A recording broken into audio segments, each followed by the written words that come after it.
Welcome to No Shits Given, the podcast where nothing is filtered, nothing is too much, and everything stays real. This is a space for honest conversations and our opinions based on our real life experiences. So where did this all start? So I was never meant to actually meet you at all. So my sister originally came for Reiki with you. So she rang me and she was like, oh, you got to go try Reiki. And I was more into like crystals and that side of things as opposed to the chakras and healing. In this instance, I was doing my own thing. And she was like, you've got to go and try Reiki. And I was like, well, Reiki, what's that? She's like, she heals you by putting her hands over you. And I was like, okay.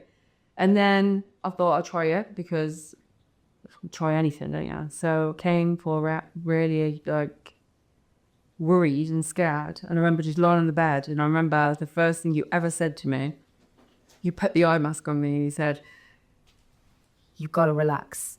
No matter what's happening, they're telling me you've got to relax. Because I was so scared lying on the bed, being in fight or flight, thinking in the dark with my eye mask on, like, where's she gone? What's she doing? What's she going to do? And it completely scared me.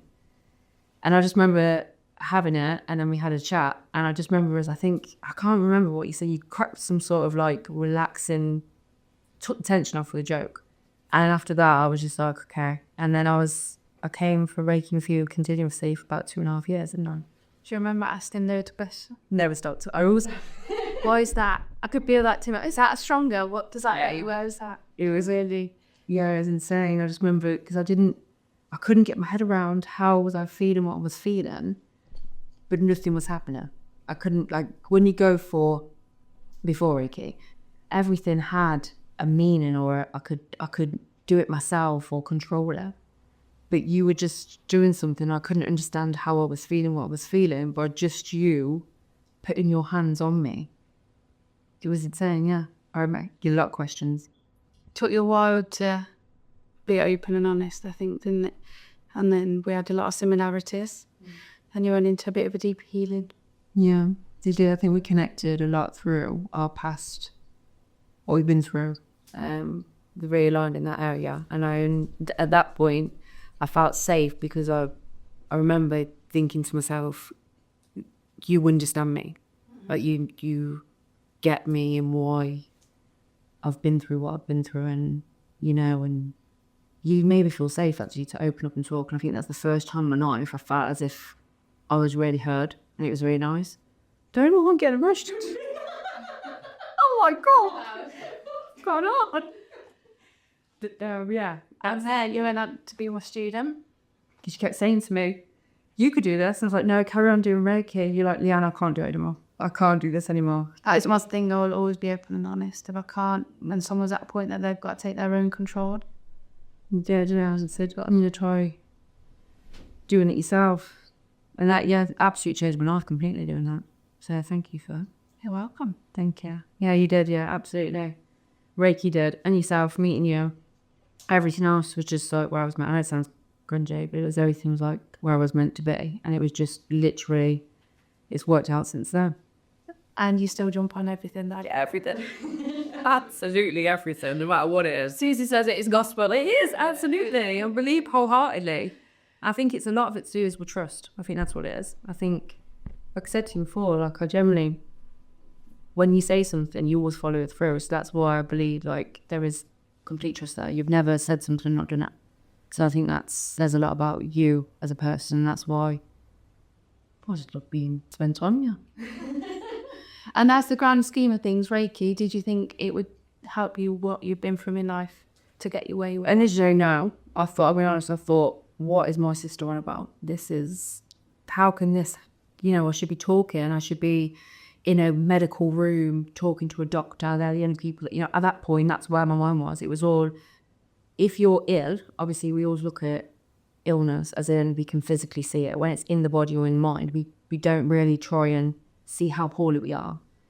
But if you are struggling or you need help, you should be talking to a doctor. They're the people that can help. So when I came here and seen that, I thought, it's never going to happen.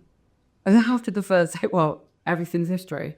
But no, definitely believe that's where I was meant to be. You were definitely meant to meet at that point. Yeah, definitely. And you have to thank yourself for that journey, because there's some things I told you to, or prompted you to do, that I know was very difficult. Because when we are in a certain mindset or place, but you just trusting in me enough to make them changes has also led you to here. Some people, and we'll just discuss this a bit further, I think, in the podcast, that people will always want to be where you are without the path or the journey that you've been on. And unfortunately, we can't skip to the good parts. No, they get people now going, well, how did you do it? What have I got to do to have one Reiki session? It's a different word like that. The Reiki, yeah, initially was what brought me in to going deeper, but it was a lot more. Like, yeah, guidance. And if you didn't go and change any of that guidance that I was given or you were getting yourself, then my famous saying, I'll probably say it over and over, if nothing changes. nothing changes. It's actually true. Yeah. With us, bro, you can light your incense stick, or you can have one Reiki session. You are not healed, and you can pretend you are, but realistically, that will always come back up, no matter when, whether it's the day after, 3 years later, or 3 weeks later. You're never healed. We're all still facing stuff, and that's why we're here today, to share that as much as we can. Yeah, and that's what the podcast is about. Just being completely honest, talking about our own experiences, and trying to help anyone out there that listens, because that's the goal, isn't it? Yeah, we can only take you as far as we have been. But generally, people are going through similar scenarios. Whenever I do a live, I definitely know myself, when I do a live, people don't directly ask the question, but they say, needed this today, or get this, or I'm feeling you this. But maybe they want to go into that more and asking into that space. And that's what I feel we could offer from this podcast, and hope it will be a safe space to offer that. And one of the reasons that it is anonymous, that we don't have an opinion. Yeah. We don't have an input, as in we may know them. It's personally how we would answer it, or how we've navigated that situation in our life.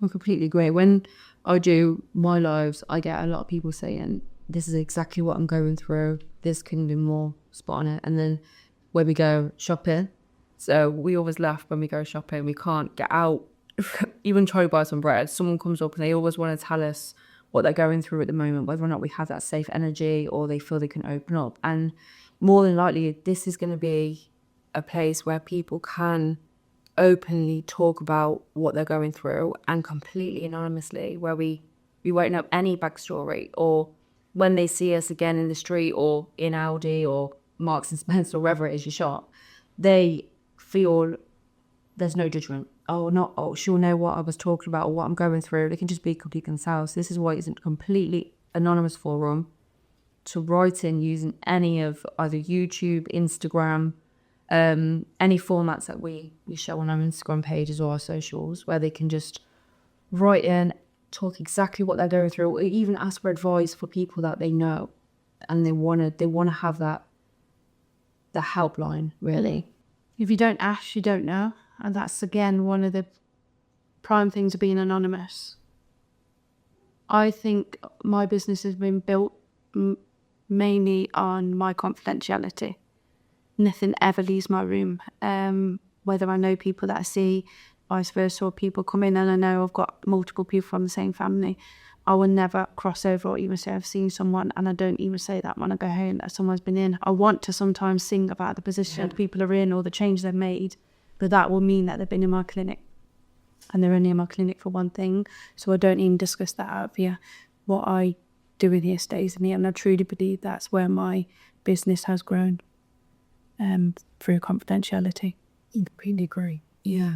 Because you let even one little thing slip, and then even the next Reiki session could be completely different, because they know who you're seeing, who you're talking to. So you can't give... Basically what you said to me, you come because you trusted me, and I listened. And I think even if you can't come through the door, there is a space there they can send this, because I have been that person that has been triggered when people have said, oh, you thought about counselling, or you're going to speak to someone. I didn't think there was anything wrong. So even if just the topic that we're on about relates, or we can talk about something and you haven't anonymously put in, but it may relate to something that, even if we help people in that way, then yeah. And some people feel as if they can't even talk to a family. They have that as well, and they don't want to come and speak face to face with someone because they look to see any form of, any change in energy or facial features. They're looking for that judgment, because that's how they feel themselves. So when they're writing completely anonymously, no one apart from themselves know the question I've put. So always write in and just to have, To share. yeah, just to talk, really. Just to have that burden lifted slightly. You know, that's what it's here for. My main thing, not just this, generally, in the work that I do, is that it's never late to change. And I think everyone gets strength through their story with all them things that we're not proud of, but we need to get past that and maybe use that as a bit of growth and not shame, embarrassment, guilt, whatever that may be, because we can all make change and we can all move forward from that if we choose to. And that's what I hope people will have a space, no matter how far they think they've gone, that there's always a space that we will hold for people. And yeah, that's my... Yeah, so as myself, there's always an option. There's always hope, there's always an avenue, there's always somewhere to go. And I hope that even if it's just listening to this on the way to work, on a walk, a run, anywhere, they either find that people are going through similar situations they are, so they can relate and they understand they're not alone. And then they also have an outlet. So if they are struggling with something that they're feeling guilty about, it's weighing heavy on them, and you have no one, not even family or people in their home to talk to, they can use this as a space to unload, to release, and have that communication so they know they're not alone. 55 million WhatsApps later. I don't know. I don't want it to be woo-woo, because I'm very conscious of that the healing that I do and the person I am, that is still very, and I think people get that a little bit mixed up, don't they, that we're still in the real world and I'm still a real person that's been through real life stuff. So again, I'm very mindful of the audience that I'm reaching out to and the people that I work with, that you don't have to believe or be spiritual or be into anything for change. You see it how you want to see it, because you're just going from one box into another. Absolutely. Box. So we were mindful of that, and then to relight, and there was loads, weren't there? To be how we are, Giggles, just be who we are. Shift kept coming up. Yeah, massively. And then I said, Max needs a name, Stadian, and she said, that's the one. So. Yeah, it was. We had loads. It must have been about 50. Yeah, but without it being about us. Yeah, we kept going off, and then it just didn't feel right, and then, yeah, naughty swear words is what brought us to it. That's what it was. Just catchy. Yes. Because there is no shifts given. No. And that's taken in two ways, which I said to you in the thing. No shifts, there's no changes, is what we call as a shift. You won't get a shift if you don't change anything in your life. Everything will stay the same. But also to have no shifts. Yeah. Name given. Then given. And if it's handed, you have to work it up. It's hard. And I always say to anyone who speaks to me, healing is the hardest thing you will ever do. It's easy to live where you are currently, because denial is a beautiful place. When you actually have to peel it all back and start that journey, that's where the work starts. That's where the scary thing starts, because you have to look at yourself, and it's just really, really hard. And like you say, it's name and title, no shifts given, because nothing's handed. And that gives back to the comment I've said earlier, that people want to be in your seat right now, but they won't want to walk the path that you have to walk to get there and face the stuff. Because it's hard, and it's scary, and it's lonely, and you look at every single person in your life, and that's what brings you to that point, and that's why it's easy to stay where you are. But it's a beautiful journey as well. Oh, it is, because not after, because you're never fully healed, but when you're working through and you see where you've come, how hard it's been, but you also see who you are, that's where it becomes beautiful, because you realise how much the work has actually helped. Mm-hmm. So yeah, basically what next is we will be doing these weekly. Mm-hmm. If people, like Leanne said, want to submit, they're anonymous, and please remember they are anonymous completely, and they're filtered through to us with no numbers, no names, nothing at all. We will read as many as possible, because we don't know how this is going to be, as we can get through on each series, really, won't we? Yeah, so we just ask that if anyone has anything that they're going through, they want any advice or us to share our opinion on that, it's completely anonymous. Please use the forms, and you will see them all over our socials. We'll be sharing them. You'll be able to see links wherever they are. Just submit whatever it is you feel like you want to talk about, no matter how big, no matter how small. Even if it's not about something directly that's affecting you, just please share it, and we can just talk about as many as we can, can't we? Yeah, we can only discuss it in our opinion and our view and where we've been with it. I always say to all my clients, if it's something I don't think I can help with, or people have asked a bit of a question, I will look into it, because I'm just that person that will need to understand or give some guidance on that. But we'd be open and honest as real as we can get on the podcast. So hold on, everyone.